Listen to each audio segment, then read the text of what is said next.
Welcome to a world where nothing is quite as it seems. Welcome to Fake Britain.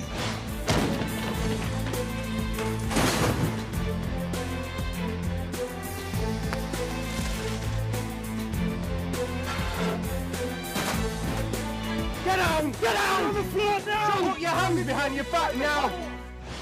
Here at the Fake Britain house, we'll reveal the fakes that are flooding the market, conning people like you and me and making money for the criminals. We'll investigate the fraudsters who are selling us something that isn't real and could be dangerous. And we'll help you avoid falling for a fake. Coming up, the fake video game merchandise that's changed one boy's life forever. We were warned that he would probably come out blind in that eye. Is it a toy? Is it not a toy? Either way, it isn't safe. UK authorities battle the trade in fake cigarettes. It's going to be millions, if not hundreds of millions. The fake climbing equipment putting lives at risk. That's so bad I'm lost for words. And the fake whiskies trying to fool collectors. Somebody who's gone to an awful lot of trouble, this is a good fake.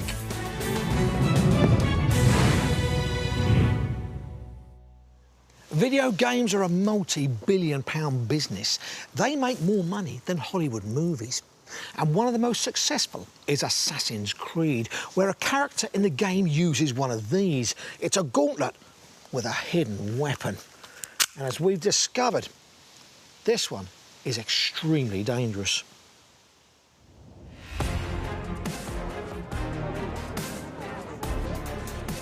Comic-Con in Liverpool. Here, 23,000 gamers and comic fans have come to indulge their passion for some of the world's most popular fantasy, computer games and science fiction series. It's an international industry worth billions of pounds with millions of fans, old and young. Which has also made it an attractive target for the fakers. But for one young boy in Wiltshire... Bye, Mum, we'll be back in half an hour. A fake fantasy product nearly lost him more than just his pocket money. Your life can change in a moment. Our lives changed so dramatically and so horrifically just from a fake product that we didn't even know was fake is astounding to me. When Joel Perrett was 13, he received some vouchers for his birthday. He wanted to use them to indulge his passion for video games. Well, it all started when I first got this game, Assassin's Creed 3. It was really cool. It was like, yeah, loved it. Played it for a long time. Assassin's Creed is a computer game franchise following the adventures of an ancient order of assassins as they battle their arch rivals, the Knights Templar. The games are part of a franchise worth hundreds of millions of pounds, including spin-offs in books, merchandise and toys, one of which Joel was keen to purchase. I found this Assassin's Creed Gauntlet on there, and that's the main weapon on the game. Licensed by games maker Ubisoft, Joel was desperate to buy the official life-size gauntlet with its hidden blade weapon. But as it was classed as a collectible for adults rather than a kid's toy, he needed his mum Sarah's approval first. I checked it. I did say that it was a genuine product. I sort of was concerned at first by the look of it, but we had a chat and I checked it had a safety catch described on there. But I kind of thought he's getting older now and there's a point with a parent where you have to start to let go a little bit. Joel bought the gauntlet online from a third-party seller on Amazon. Shipped from China, it arrived a few weeks later. I wasn't any suspicions, it was just like a normal box. When I opened it, it looked, yeah, perfect, it was awesome. We actually sat down together, didn't we? Mm-hmm. And obviously I was sort of a little bit concerned about how it worked and everything. It's worn on the wrist, and a secret skull button releases the plastic blade, but only if the safety catch is turned off. We looked where the safety was, where the button, looked at the buttons and everything, and I said to Joel, you must be very careful, you must always have the safety catch on. And Joel did. Until one day, a few months after he'd received it, Joel was getting ready to go to his dad's house and needed to give his father a ring. Picked up the phone, I had the thing strapped around my wrist. As I pulled up, I don't know how I did it because I had the safety catch on, but I think I must have nudged the button with my hand and it sprang up into my eye. And when I turned around, he was on the floor. And I just sort of said, "Oh, what are you doing down there? Wait, come on, get up," sort of being silly. And he was just really dazed and he had his hand up to his face, didn't know what was going on. And I said, "Oh, are you okay?" And he was just saying, my eye. And his eye was literally, it was spraying tears like a shower. Joel's dad rushed him into hospital. At sort of about 12 o'clock at night, Joel's dad phoned and said, he's got to have an emergency operation in the morning. It's really, really not good. We were warned that he would probably come out blind in that eye. In fact, despite the safety catch being on, the mechanism had sprung without warning and sent the blade into Joel's eye. As eye consultant Richard Ancliffe explains. He'd put the dagger through the clear window at the front of the eye, what we call the cornea. I can show you on the model here. So he'd penetrated his eye through this clear window. These sort of injuries, or these type of injuries, are very unpredictable in that until you actually start doing an operation, you don't know exactly what you're going to find. Luckily for Joel, the skill of the surgeon saved his sight. Joel was extremely lucky in getting away with what he ended up with. He was millimetres away from having a much, much more serious problem. Joel was left with 6 stitches in his eye. He began a process of months of operations and recuperation. That was like the worst 3 months of my life because he was just in so much pain all the time and I couldn't help him. Meanwhile, concerned at what had gone wrong with her product, Sarah sent it off to Wiltshire Trading Standards. Yvonne Bennett is the Consumer Protection Manager. We purchased one of these items ourselves. We sent the item off to a test house because we were concerned about its safety. The analyst applied some tests to the product to find out the force that was needed to cause the blade to shoot out, the force that was needed on the safety lock, the force that was needed to depress the trigger, and he came to the conclusion that in both cases very little force was required. It was so easily done. At the bottom here there is a safety lock which is so flimsy that even by brushing it against your clothing that could move. This skull-like thing on top here is a trigger which, if you just press it, will cause the blade to shoot out. And there's a reason it fails safety standards. Makers Ubisoft say they believe Joel's collectible Assassin's Creed blade is a fake. For Yvonne's trained eye, there are ways to spot it. The information on the packaging is confusing. We have a warning here, choking hazard, small parts, not for children under 3 years. We also have a symbol here, 0 to 3 years.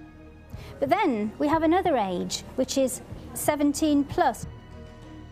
We also see here the words "not a toy" and "not for use by children." The CE mark is a worry because what that means is that this item complies with the EC Directive on Toys for children under 14 years of age. This is all quite suspicious. If it's not a toy, it should not have that CE mark. Is it a toy? Is it not a toy? Either way, it isn't safe.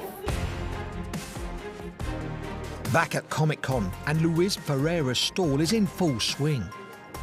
He runs Gaming Merchandise UK, making a living from selling the genuine products.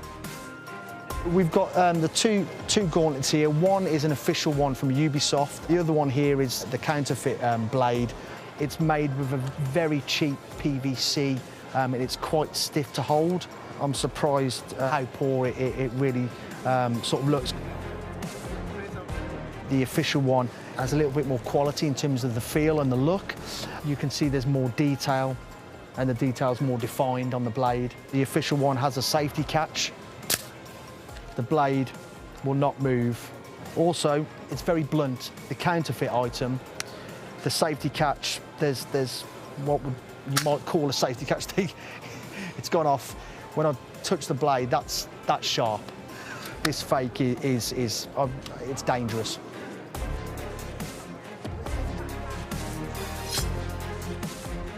Louise says fakes like Joel's worry everybody in the industry.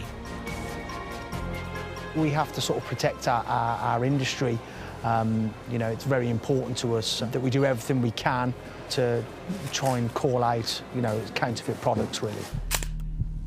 Since Joel's accident, Trading Standards worked with Amazon to have the fake product removed from sale, and the seller is no longer active.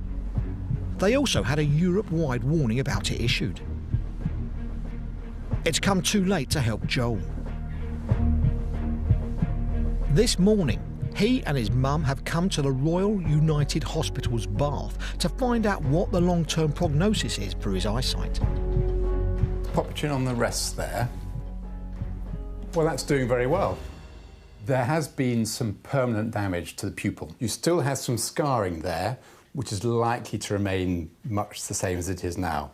But the skin on the surface of the cornea has completely healed over. Right, Thank you for coming in today. It's been amazing. Thank you. I feel over the moon. Aside from the news that Joel's pupil is kind of as good as it will get, just so positive.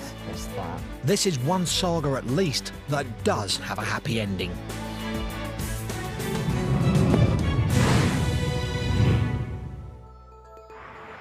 As well as being the UK's busiest airport, London's Heathrow is also its most important air freight hub, processing over 1.5 million metric tonnes of cargo a year.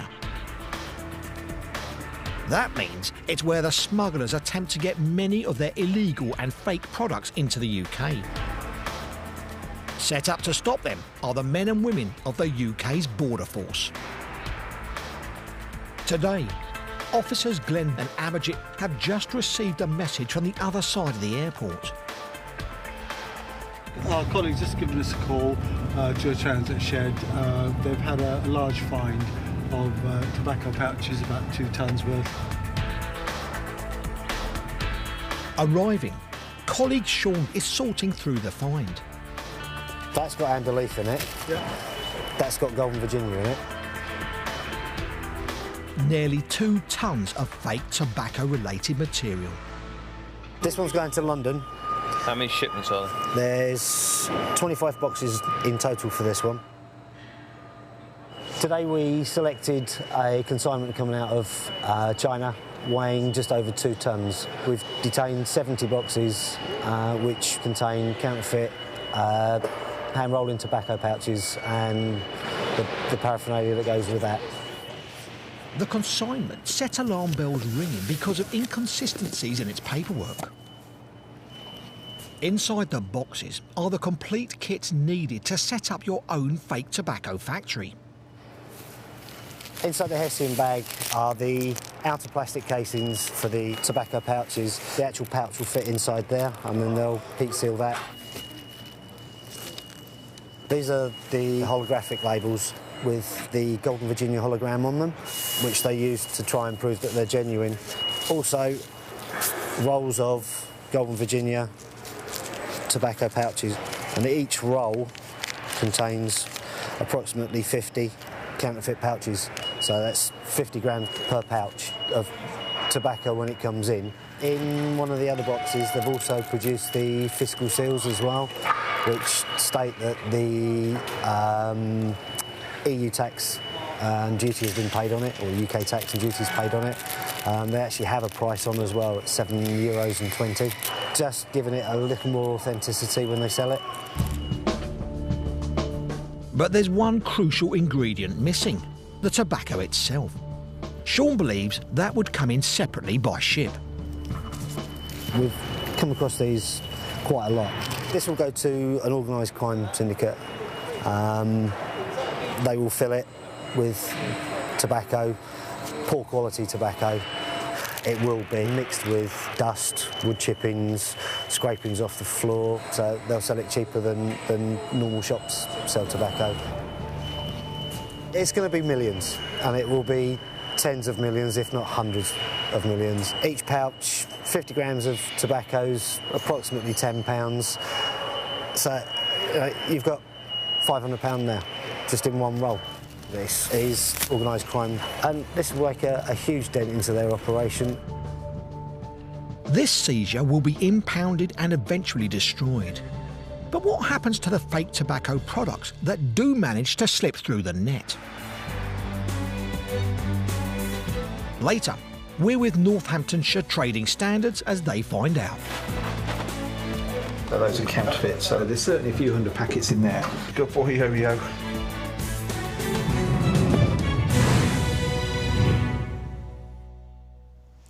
Many of us like a drop of this stuff, but it doesn't come cheap. A bottle of single malt will set you back about £30.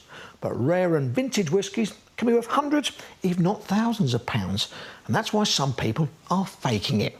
They're trying every trick in the book to cash in on collectible whiskies. McTeer's Auctioneers in Glasgow.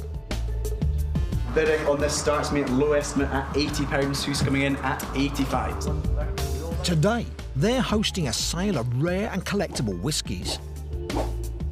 Sold for £550, £300 on this one. Who's coming in for £320? £480, £500 back with me, looking for £5. Collectors have gathered from across Scotland and beyond to purchase sought-after bottles. Sold for £280. But one item meant to go under the hammer is causing a bit of a stir. Auctioneer Laurie Black suspects it may be a fake. This bottle here purports to be a 20-year-old single cask Little Mill. As soon as it came in, we weren't too sure about it. It just didn't match up. There are a few things that kind of set alarm bells ringing.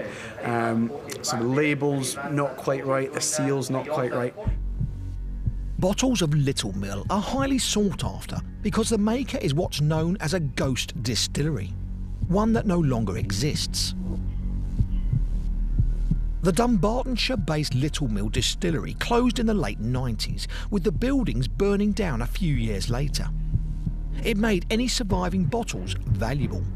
This one could sell for several £100s if it was real. There's good news for Laurie. On hand to give it the once-over is whisky dealer, collector and anti-fake campaigner Andy Simpson. If anyone can spot a fake, it's him. What are your thoughts? So firstly, the capsule's wrong. There's no test strip around there. What you can see is irregularity with the labels. You've got some bleeding of the glue, so you can see glue coming over the edges, and you can also see that the edge of the paper on the label is irregular. It's been cut by what appears to be a Stanley knife. I think we'd say that that certainly looks like a fake.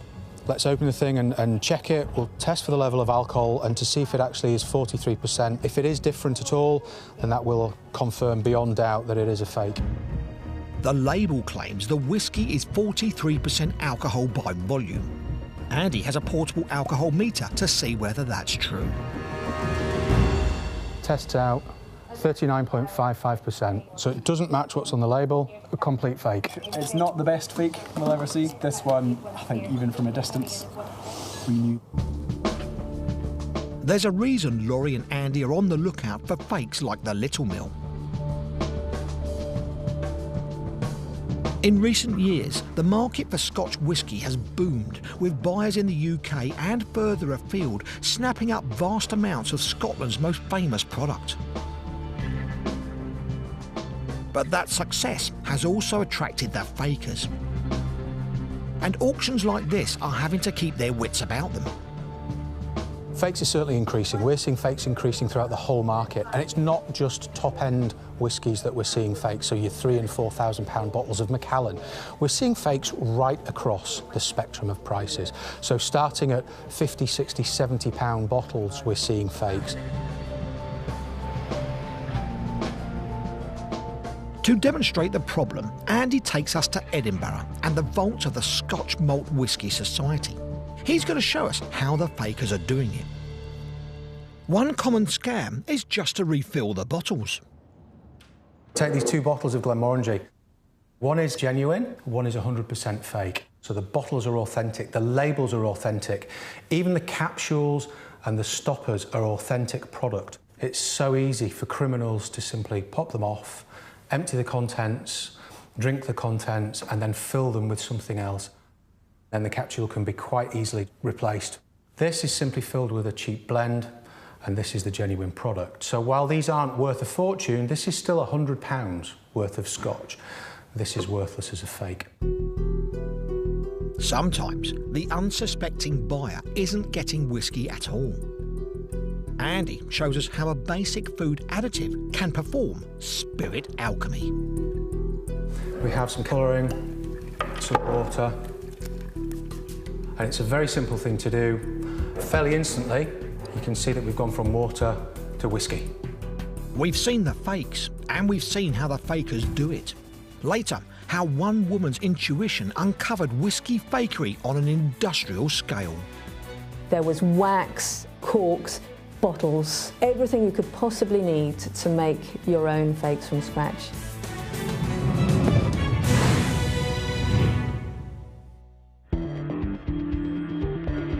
Earlier, we saw how the UK's border force is battling the tide of fake tobacco products smugglers are trying to sneak through our borders. It's been estimated that 1 in 10 cigarettes now smoked in the UK is counterfeit or illegal in some way. The problem for the authorities battling the trade is how sophisticated the fakers' operations are. That's something Northamptonshire's trading standards have seen for themselves. This is a continuation of our operation into reducing the supply of cigarettes in Northamptonshire. They're about to raid a number of shops they suspect of selling fake and illegal cigarettes. Andy Langford is heading up the operation. This morning we're looking for tobacco that could be foreign labelled or counterfeit. All of these shops have sold before. The team set off. Andy says the tactics used by the fake tobacco distributors have changed in the face of the authorities' crackdown. Instead of delivering large amounts of fake and illegal cigarettes to shops, the gangs now make smaller deliveries, but more regularly, which makes them easier to hide. These people are organised, these aren't just people doing it as a sort of one-off, and so their hides have got more sophisticated. It's not unusual to find purpose-built hides with electromagnets, with panels sliding up and down on walls revealing cigarettes hidden inside. The team get to work. Trading standards, looking for tobacco products and so on, OK? And today, they've got a little four-legged help. Stuart Phillips is in charge of sniffer dogs Scamp and Yo-Yo, specially trained to sniff out hidden tobacco. He'll have a free search initially, and then if I think he's missed anywhere, then I'll task him then to search that area. Scampi! At the first shop, there are no fakes on the premises. And it's the same at the second shop they enter. But just as Andy's getting worried the day might be wasted, Yo-Yo is sent into shop number 3. Oh, good lad. Good boy, Yo-Yo. This is a bag of, looks like illicit whites, various cigarettes that shouldn't be sold in this country. The find is a mixture of counterfeit cigarettes and cheap foreign brands that have avoided UK duty. So we've got some Winston. As you can see, these health warnings are not in English. Quite an easy find, really, not very well hidden, but the dog gets his ball. Good boy, Yo-Yo. Good boy. It's a small find, but Andy says that's typical of how the trade in fakes now works. This will just be for the daily supply. But they could store 5,000 bags here, and it's probably easy just to have enough for 2 or 3 hours, and then just keep replenishing it. I think it's about 85 packets and a pouch, something like that. Yo-Yo's earned himself a special police prize.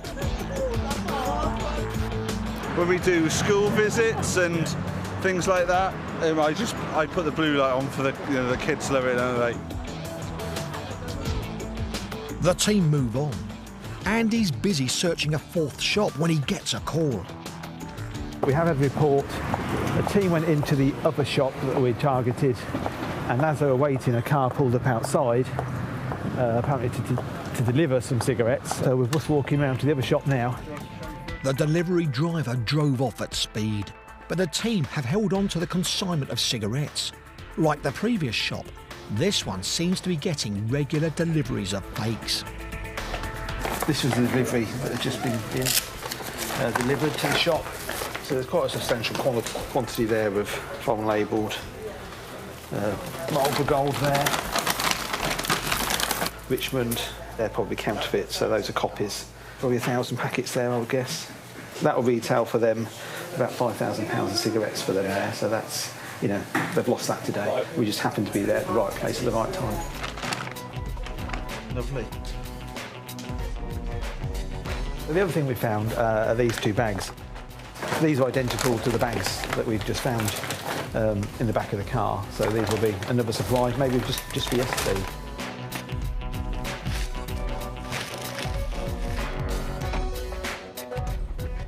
At the final shop, Yo-Yo is sent in again.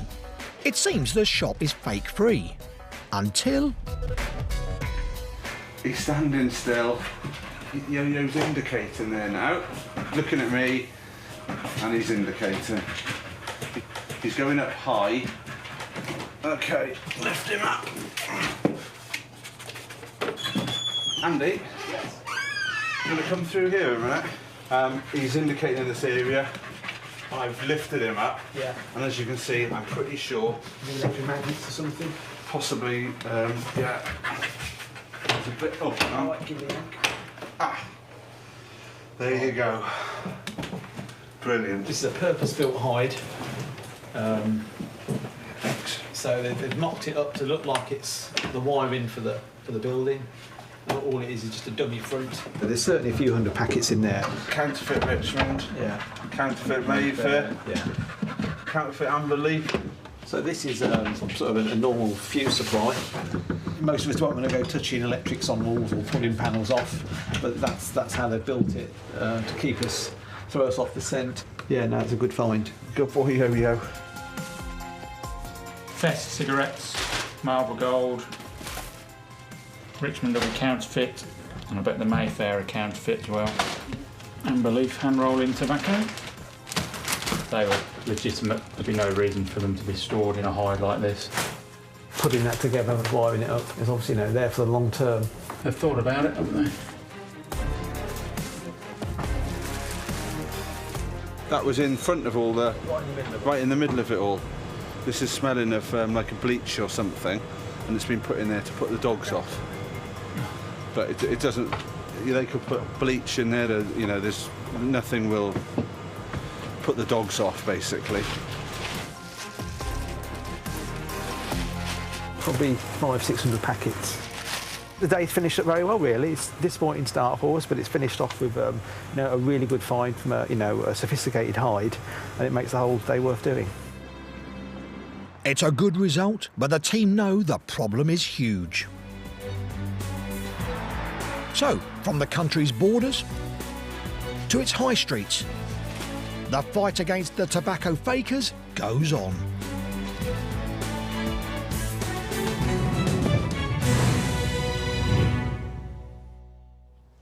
This might look like a bit of ordinary rope, but it's designed to save someone's life if it's ever put to the test, because it's climbing rope, and it should meet certain technical standards if it's going to do its job properly. But this rope could literally let you down. It's a fake, and you don't need me to tell you how dangerous that could be. The Rock Face. A place you want to be sure your safety equipment is up to scratch. For rock climbers, it's a matter of life or death.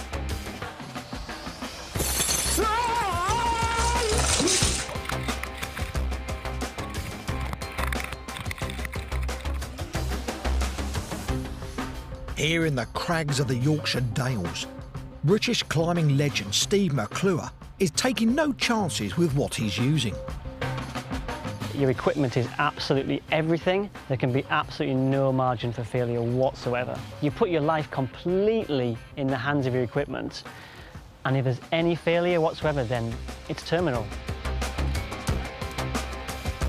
It's a sentiment that Dan Middleton, Technical Officer for the British Mountaineering Council, understandably agrees with. So when he was recently sent a damaged crampon through the post, he became interested as to what had gone wrong. This goes onto your walking boot, stops you from slipping in winter. If you look at this, it's completely unbranded. There's no marking, safety information or anything on it. The big giveaway here is if you see how all the points and the metal frame have folded up and just crumpled really. So there's no purchase anymore on the back of the crampon. So if you were having to descend from the mountain in bad weather, you wouldn't have any security at all. You could slip, it could be tragic circumstances. The unbranded crampon had been bought and used by a UK climber who had it crumple beneath them when climbing. Since 1993, European legislation has meant most climbing equipment must be tested to check it meets EU standards and CE mark to prove it. The crampon has no safety certification at all, meaning it breaks the law, and its claims to be climbing equipment are fake. Non-certified kit is a really big issue. Some of it's unbranded, some of it even has fake markings and standards labels on it. You just do not know if it's going to work or not. If you go back over sort of 35, 40 years, stuff would break and bad things would happen, and it just hardly ever happens these days. And the new equipment in particular, stuff that's been well maintained, it just hardly ever fails. It's extremely rare, and that's because of the standards and the certification process. The dangerous crampon got Dan looking at what else might be out there for sale online, and it wasn't long before he found more fakes. Dan found this harness. It originates from Hong Kong, but was being sold on a UK website for £14 and claims to be certified. Certified harnesses would usually retail for between £50 and £100. This one is made by an obscure Chinese brand, but it's the safety label that worries Dan. This label that's got here, it's claiming that it's been certified by a notified body. That isn't the case. This has actually been faked, so there's no guarantee that this is going to meet the required standards. We know the label's fake because we checked with the testing facility and they told us they had never tested the item. They did, however, test this one. This is a genuine harness from a reputable manufacturer, and you see the label superficially looks quite similar. It's actually the same CE mark, but this is a genuine one. Quite worrying that this level of faking is now sort of accelerating. It's making it difficult for consumers to work out what's real and what isn't. Taking Dan's lead, we went online to see what sort of things were for sale. We bought a 15-metre rope on the same website for £21.99. It's advertised as being suitable for both rock climbing and abseiling. We took it and Dan's harness for testing by the University of Leeds Performance Clothing Research Fellow Mark Taylor. Despite its fake certification, the harness did meet current safety standards. Cosmetic stitching around these points has been torn, but the load-bearing stitching, the safety critical stuff, that's still good. So it has met all the requirements of the safety standard. But what about our rope? This was advertised online as a rope suitable for climbing, rappelling, which is abseiling, rescue, and even parachuting. What we can do is a relatively simple test to determine how strong this rope is. The website it was being sold from said it had a strength of 3 kilonewtons, which is approximately equal to 300 kilograms. We know that isn't really strong enough for a climbing rope. Experience has shown that forces generated in ropes by climbers when they fall can be in excess of 5 kilonewtons or 500 kilograms. We couldn't find a UK facility capable of carrying out the EU certification test for climbing rope. But this standard static strength test will give a good idea as to the quality of the rope. It's also advertised as an abseiling rope, for which the strength has to be over 22 kilonewtons. So shall we see how it does? I expect to see this stretch quite a long way before it breaks. We should also hear some creaking noises as things tighten up. We're getting close now to 1 kilonewton. Remember, the rope was advertised as strong enough to take 3 kilonewtons of force. Mark would expect at least 5 kilonewtons for rock climbing rope and 22 kilonewtons if it really meets abseiling standards. I think this is close to breaking now. There we go. Just under 2.2 kilonewtons. That's so bad I'm lost for words. Abseiling ropes have to have a minimum strength of 22 kilonewtons. At 2.2 kilonewtons, it's not even a tenth of that that's required. This is awful.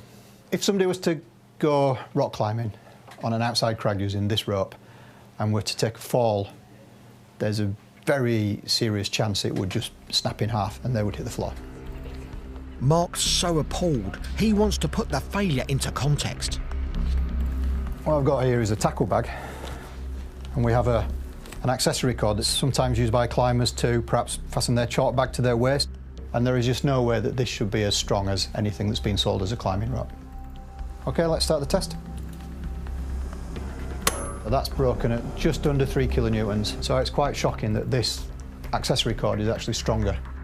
To understand why it's so bad, Mark delves deeper. So this is the rope we've just tested. Now if we take a look inside this, we can see that what it's made from is 4 strands of polymer. I've got a piece of certified climbing rope. If we look inside, we can see that rather than 4 strands, there are 10. This cost £1.43 a metre. It's possible to go to a climber's shop and buy this bona fide certified climber's rope for £1.50 a metre.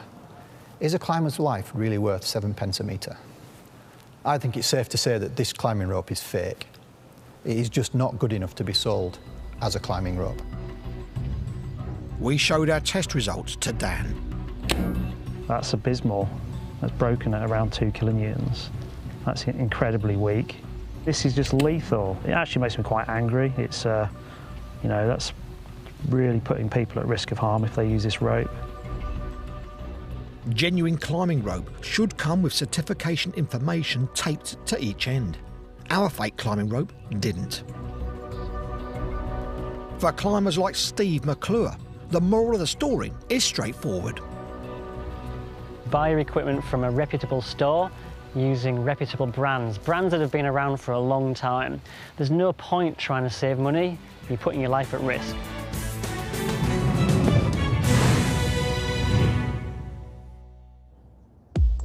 Earlier, we saw how the booming market for Scotch whisky is under attack from fakes.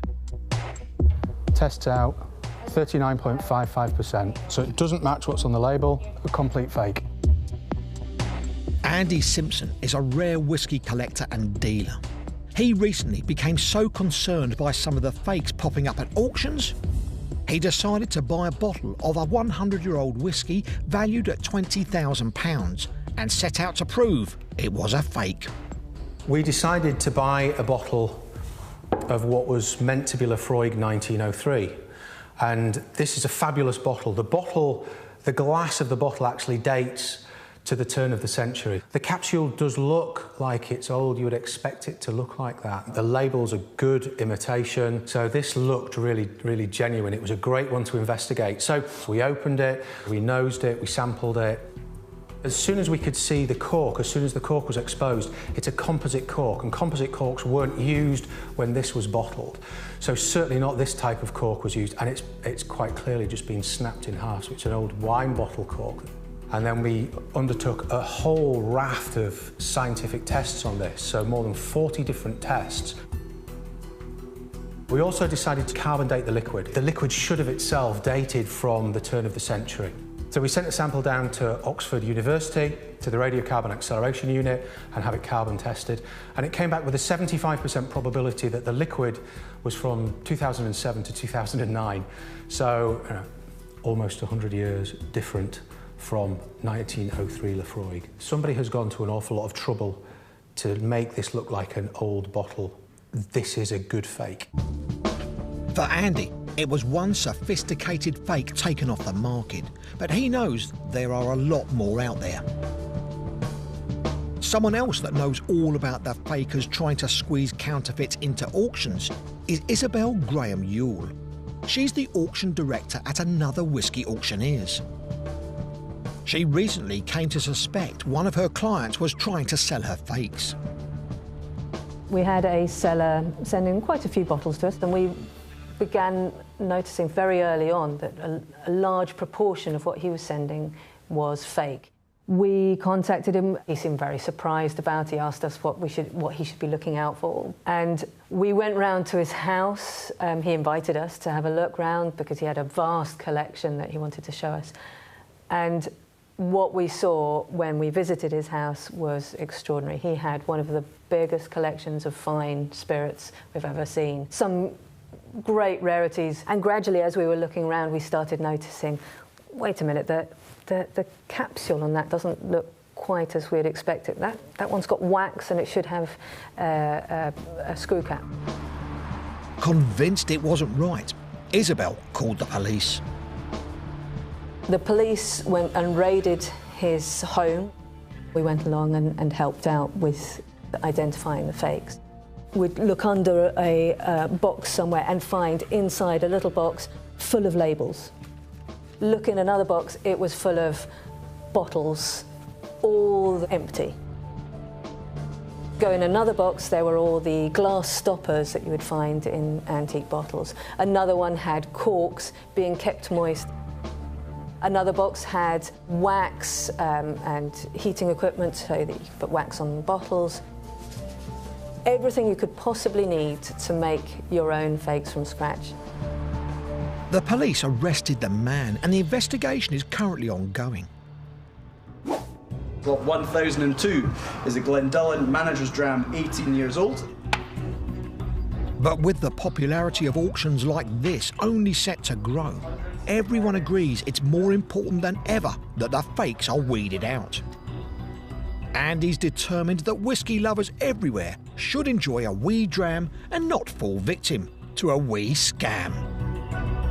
The challenge we've got is some of these fakes are exceptionally good and they're getting better. As soon as we identify a fake and we tell people what to look for in a fake, the fakers think, great, well, you've told me the problems with the fakes, so I'm going to go and make them better. So it's a constantly evolving fight with the criminals to try and take fakes out of the market.